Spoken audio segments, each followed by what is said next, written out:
আপনাদেরকে দেখাইতেছি চিনি আর লবণ যদি একরকম হয়ে থাকে স্বাদ আলাদা, একসাথে হলে কি হয় দেখেন। এই যে দিলাম বেগুনে চিনি, দেখতে থাকেন। চিনি দিয়ে দিছি, তারপরে দিয়ে দিব তার হুবহু কালার লবণ।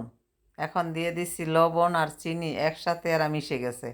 এখন দিয়ে দিলাম আদা রসুনের পেস্ট। এখানে আদা রসুনের পেস্টটাও সাথে থাকবে। দিয়ে দিলাম একটু জিরের ফাঁকি। জিরের ফাঁকিটা দিলে এটার মনে করেন সেন্টটা ভালো আসবে, সেই জন্য জিরের ফাঁকি দেওয়া হইল। এখন দিয়ে দিলাম হলুদের ফাঁকি।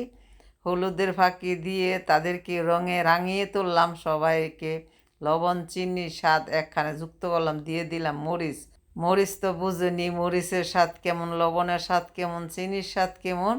সবগুলো স্বাদ যখন একত্রে করতেছি, এটা ভালো করে আস্তে আস্তে আস্তে আস্তে কষলিয়ে মাখিয়ে এটাতে মিশাই নেবেন। মিশাইলে দেখবেন লবণের স্বাদ কই যায়, চিনির স্বাদ কই যায়, মরিচের স্বাদ কই যায়।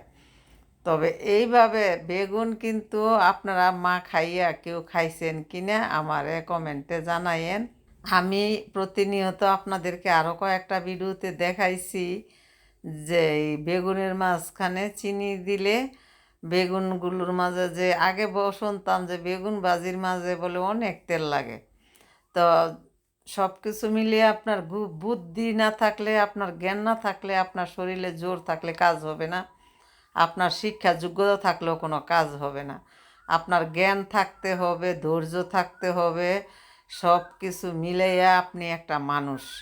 আর যদি আপনার মন মানসিকতা, জ্ঞান, বুদ্ধি, ধৈর্য কিছুই না থাকে, আপনি বড় বড় সার্টিফিকেট থাকলেও আপনার কোনো কাজে লাগবে না। তবে আমি এগুলি সব কিছু দেখেন একসাথে মিশাই নিলাম। বেগুনগুলো আস্তে আস্তে একসাথে মিশিয়ে এটা কিছুক্ষণ আপনি রাইখা দিবেন, 15 মিনিট রাইখা দিবেন। আমি এই মাছ ভাজি করছিলাম, তো মাছের তেলগুলো রাইখা কড়াইটার মাঝখানে আবার আমি পুনরায় তেল দিয়ে বেগুনগুলো দিয়ে দিলাম। এইভাবে চিনি দিয়া বেগুন, যদি অল্প চিনি দিবেন, বেশি চিনি দিলে ওর মিষ্টি লাগবে, খাওয়া যাবে না।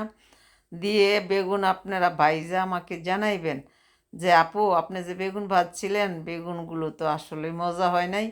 আর যদি মজা হয় তো আপনারা আমারে ভালো একটা রিভিউ দিবেন যে আপু আপনার বেগুনটা যে রান্না করছিলাম আমরা পেট ভরে ভাত খাইছি। দুইটাই জানাইবেন। ভালো হলে ভালো কমেন্ট লিখবেন, খারাপ হলে খারাপ কমেন্ট লিখবেন। কিন্তু আপনারা বাসায় ট্রাই করবেন, বাসায় ট্রাই করে দেখবেন।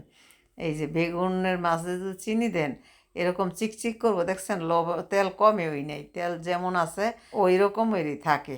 অল্প একটু তেল দিলেই আপনি এইভাবে বেগুন ভাজি করে খাইতে পারবেন।